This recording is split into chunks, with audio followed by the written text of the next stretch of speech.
All right. Have a seat.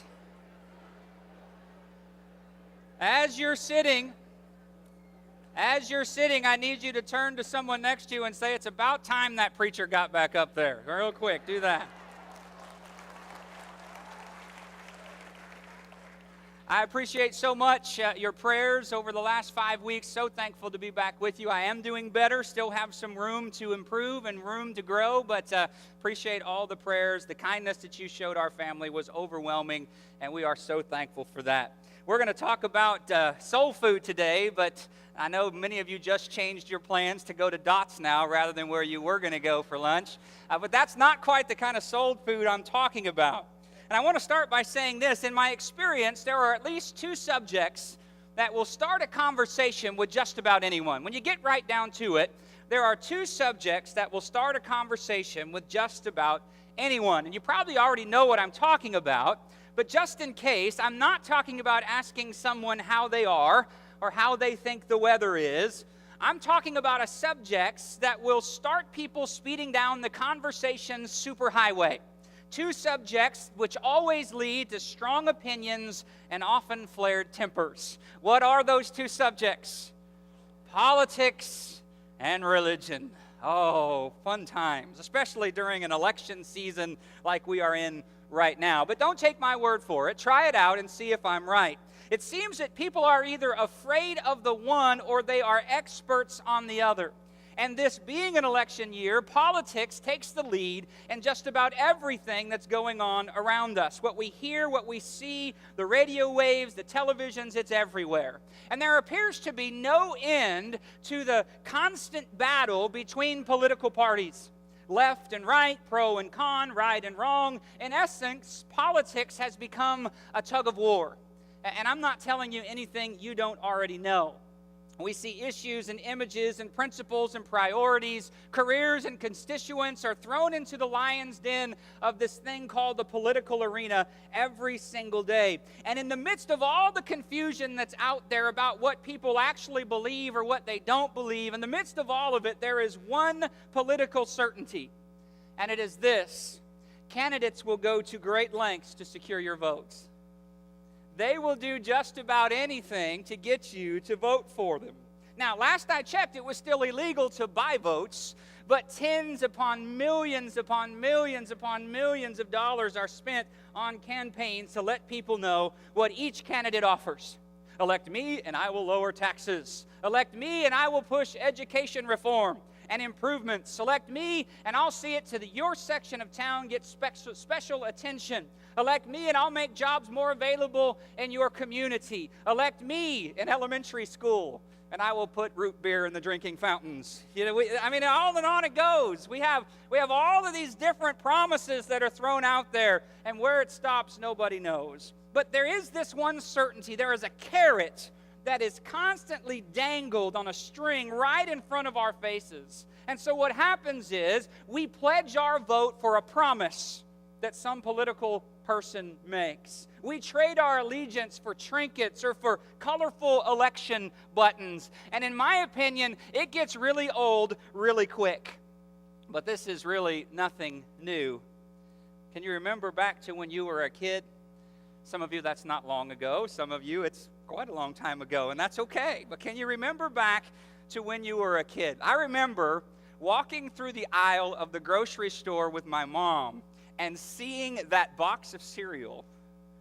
And the reason I wanted that box of cereal was not because I liked the cereal, but they used to put these toys in the bottom of cereal boxes, and it would tell you what the toy was. And so I would say, I want that cereal, not because I like the cereal, but because of the little trinket at the bottom of the cereal box. And these little beauties can grab our attention, and they can grab our allegiance, and it gets to the point where we passed over what is most important just so we can get the free stuff.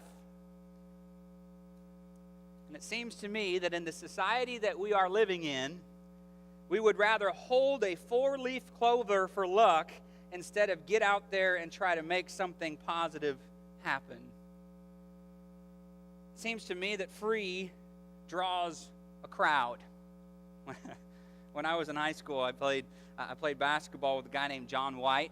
He was also my tennis doubles partner back in the day. And on Saturdays, we'd go hang out, shoot baskets, play tennis, whatever. And then we would go on the hunt for the free food.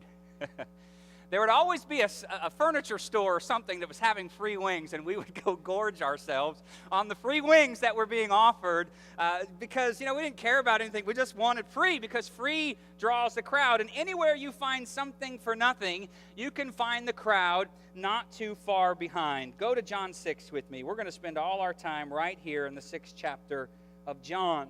And as chapter 6 opens, we find the crowd that followed Jesus was hot on the trail of free stuff. They were hot on the trail of something for nothing. And if you look at what was happening up to this point, it was absolutely amazing. The crowd followed Jesus from what seemed to be one magic show to the next. I mean, blind people were now seeing, lame people were walking. Most importantly, the crowd was being entertained. I mean, last week, somebody even was raised from the dead, and they didn't even need a ticket to see it. I mean, Jesus was amazing. And so they followed Jesus, hoping that something else would be done, even bigger, even better than what he's already done. And after this, Jesus went away to the other side of the Sea of Galilee, which is the Sea of Tiberias, John 6, verse 1. And a large crowd was following him because they saw the signs that he was doing on the sick. And Jesus went up on the mountain, and there he sat down with his disciples. Now the Passover, the feast of the Jews, was at hand, and lifting up his eyes then, and seeing that a large crowd was coming toward him, Jesus said to Philip, "Where are we to buy bread so that these people may eat?" Have you ever asked a question that you already knew the answer to? You see what I just did there? Yeah, I just asked the question. All right, never mind. That's what Jesus is doing here in John chapter 6. He turns to Philip and he says, "Where are we going to buy bread for these people?" And I don't know about you, but I can picture Philip kind of reaching into his pockets, and maybe he has a couple coins in there, and he's saying, "Man, there's no way we can cover this, Jesus." And Andrew isn't sure what difference it'll make, but he speaks up anyway in John chapter 6 and verse 9, and he says, "There's a boy here who has 5 barley loaves and 2 fish, but what are they among so many?" And I often wonder, how did he say that? How did Andrew say that? What are they among so many? That's not going to make a dent. Or did he know that Jesus was going to do something miraculous? I don't know. But then we come to verse 10, and Jesus says, "Have the people sit down." Now there was much grass in the place, so the men sat down, about 5,000 in number. This doesn't mention children or women. 5,000 men. Those hoping to be amazed, those on the hunt for something for nothing, take their seats for the big show. And Jesus is the center of attention in this outdoor arena. As verse 11 says, Jesus then took the loaves, and when he had given thanks, he distributed them to those who were seated, so also the fish, as much as they wanted. I want you to try to picture this scene for a second. The back row of the crowd scans the thousands in front of them, and they see the front row being fed. And they start asking questions. What is this guy doing? Is he honestly trying to feed this crowd with just a few loaves and a few fish? I mean, the first 2 or 3 may get a bite, but what about the rest of them? This is impossible. But as Jesus goes from person to person, they just keep taking food out of his hand. You see, Jesus is using strange ingredients for this meal. He's making fish and bread appear out of thin air. And the crowd is stunned. And as the miracle makes its way up the hillside, bread and fish are everywhere, and people don't know what to do. They don't know what to do but laugh. Laugh and sing and dance, and oh yeah, eat, and eat some more. Talk about a free lunch. Now, they had seen Jesus do so many wonderful things to individuals, but never had Jesus done so much for so many at one time. And by the time their stomachs were full, they were not even close to having their fill of this rabbi named Jesus. Jesus is remarkable. He's absolutely amazing. And these people had never been a part of anything like this. And if an opinion poll had been taken that day, Jesus' popularity would have been at 100%. And so the people began thinking, well, what if every day with Jesus were like this? No more beggars on the streets. He would just make chickens appear in every pot. I mean, this is just what he would do. A soldier who died in battle, he'd just raise him from the dead. A man like this, oh, he should be president. He should be king. A man like this should be king. Remember, nothing stirs a crowd like politics and religion. If you put them together, you have a winning combination, like fish and chips or fish and bread. So at this point, the crowd has a spontaneous election. The vote's unanimous. They decide to volunteer Jesus to be their king. Verse 15, perceiving then that they were about to come and take him by force to make him king, Jesus withdrew again to the mountain by himself. Jesus leaves the crowd because his kingship is not up for a vote. Around nightfall, the disciples set sail for Capernaum across the lake, no doubt amazed by what Jesus had done earlier. Their stomachs still full from the meal reminded them that Jesus had mastered the impossible, and he's about to do it again. In verse 16, when evening came, his disciples went down to the sea and got into a boat and started across the sea to Capernaum. It was now dark, and Jesus had not yet come to them. The sea became rough when the strong wind was blowing, and when they had rowed about 3 or 4 miles, they saw Jesus walking on the sea and coming near the boat, and they were frightened. But he said to them in his eye, "Do not be afraid," and they were glad to take him into the boat, and immediately the boat was at the land to which they were going. As Jesus and his disciples are stepping out of their boats, the crowd was stepping into their boats on the other side of the lake. You see, their king got away from them. Jesus had gotten away from them once, but they were determined not to let it happen again. They wanted their king, but more importantly, it was time for breakfast. And so they get in their boats, and they cross the lake. And when they finally find their good luck charm, they ask Jesus in verse 25, "Hey, when'd you get here?" "Rabbi, when did you come here?" And Jesus doesn't tell them when he got there, but he did tell them why they came. Look at verse 26. "Truly, truly, I say to you, you are seeking me, not because you saw signs, but because you ate your fill of the loaves. Do not work for the food that perishes, but for the food that endures to eternal life, which the Son of Man will give to you, for on him God the Father has set his seal." And their response is pretty typical. "Wow, that's awesome. What do we have to do to get this food?" And Jesus says, what you have to do to get this food, this is the work, verse 29, "This is the work of God, that you believe in him whom he has sent." And now it gets really interesting. We want this food. Jesus says, "Well, then believe." And they say, "Okay, give us a sign." Huh? Give us a sign? That's what they say. Look at this. So, verse 30, "What sign do you do that we may see and believe you? What work do you perform? Our fathers ate the manna in the wilderness, as it is written, he gave them bread from heaven to eat." The crowd was asking for a sign that Jesus had already given them. Apparently, they had forgotten how they had gorged themselves the day before on the 5 loaves and 2 fish just across the lake. So Jesus reminds them in verse 32, "Truly, truly, I say to you, it was not Moses who gave you the bread from heaven, but my Father gives you the true bread from heaven. For the bread of God is he who comes down from heaven and gives life to the world." And so they say again, "Give us this bread always." We want this bread. And Jesus says, "No, you don't. You are missing the point. I am," verse 35, "the bread of life. Whoever comes to me shall not hunger, and whoever believes in me shall never thirst. But I said to you that you have seen me, and yet you do not believe. All that the Father gives me will come to me, and whoever comes to me I will never cast out. For I have come down from heaven not to do my own will, but the will of him who sent me. And this is the will of him who sent me, that I should lose nothing of all that he has given me, but raise it up on the last day. For this is the will of my Father, that everyone who looks on the Son and believes in him should have eternal life, and I will raise him up at the last day. Well, now the people are starting to get aggravated.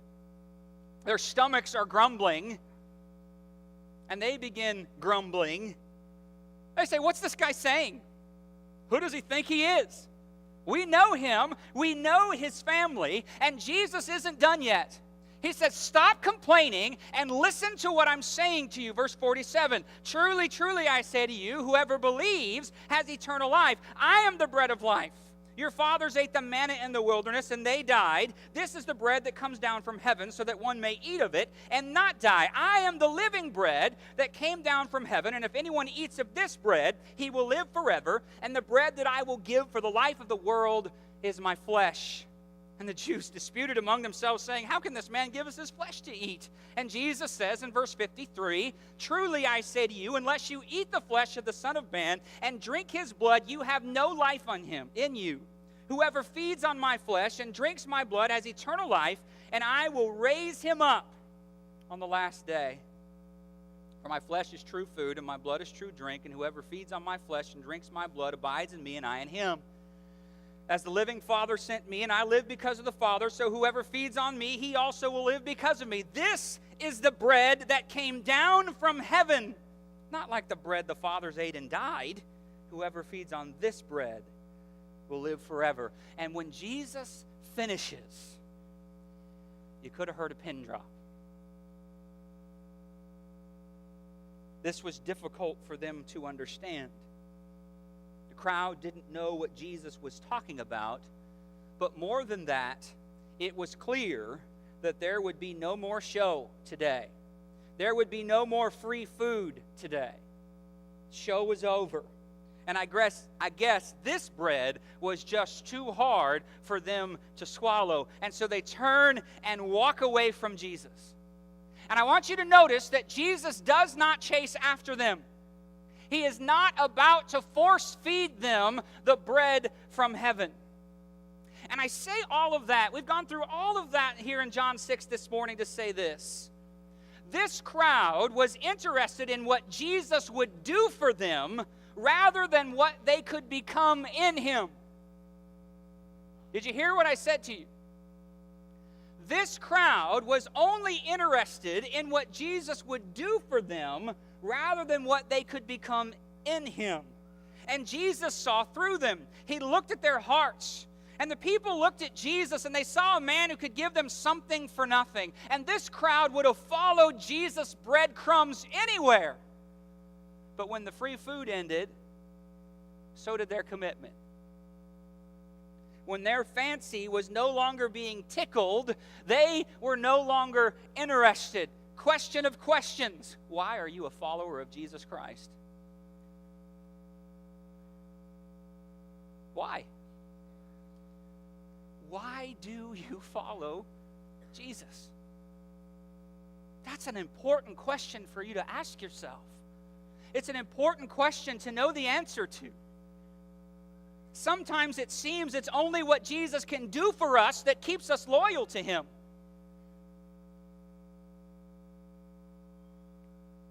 So how about it? Does your faith and does your commitment boil down to what Jesus can do for you?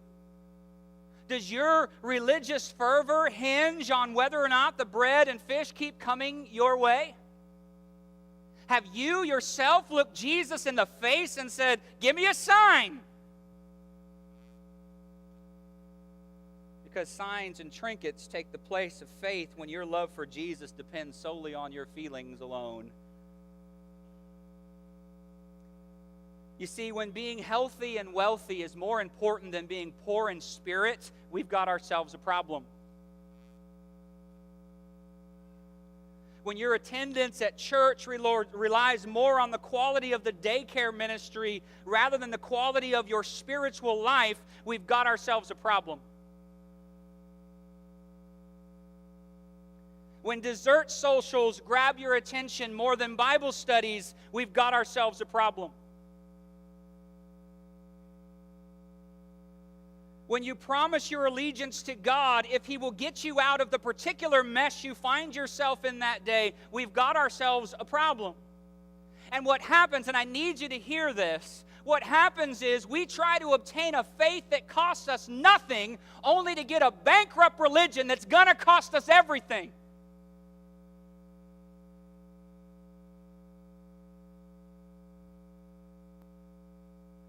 Jesus says,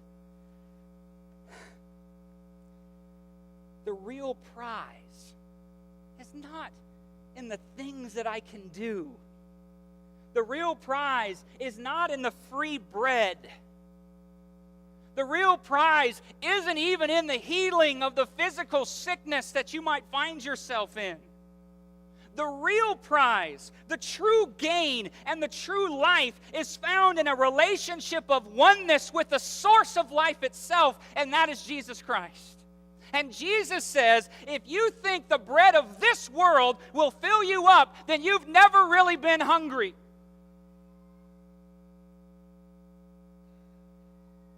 Don't follow Jesus because of what He can do for you. Follow Jesus because of who He is and because of who He makes us when we are in Him. The rabbi thinks that we can be like Him. Jesus says, if you will eat my flesh and drink my blood, if you will remain in me, then I'll remain in you. Listen, this is not about the Lord's Supper. This is not a communion verse. Not at all. This is about ingesting who He is into our very being.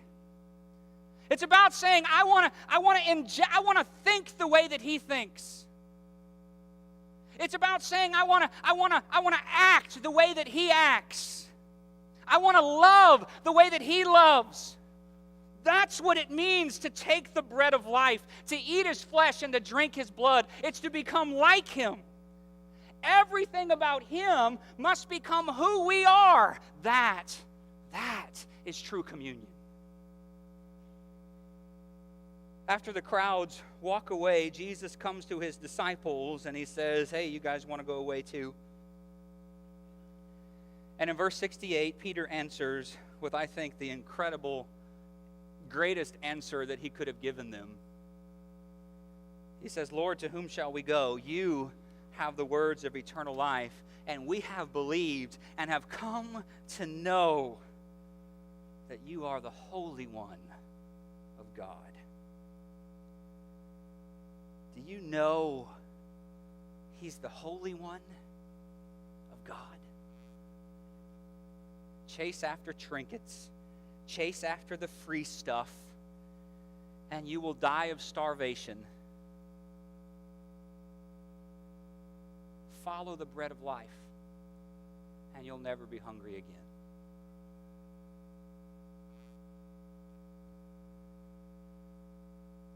Blessed are those who hunger and thirst for righteousness, for they will be filled. You want to be filled this morning? Then give your life to the one who's already given his for you. And if we can help you with that, if we can pray for you, if you need to obey the gospel, we stand ready to help in any way that we can. Why don't you come while we stand and we sing this song if you're encouraged?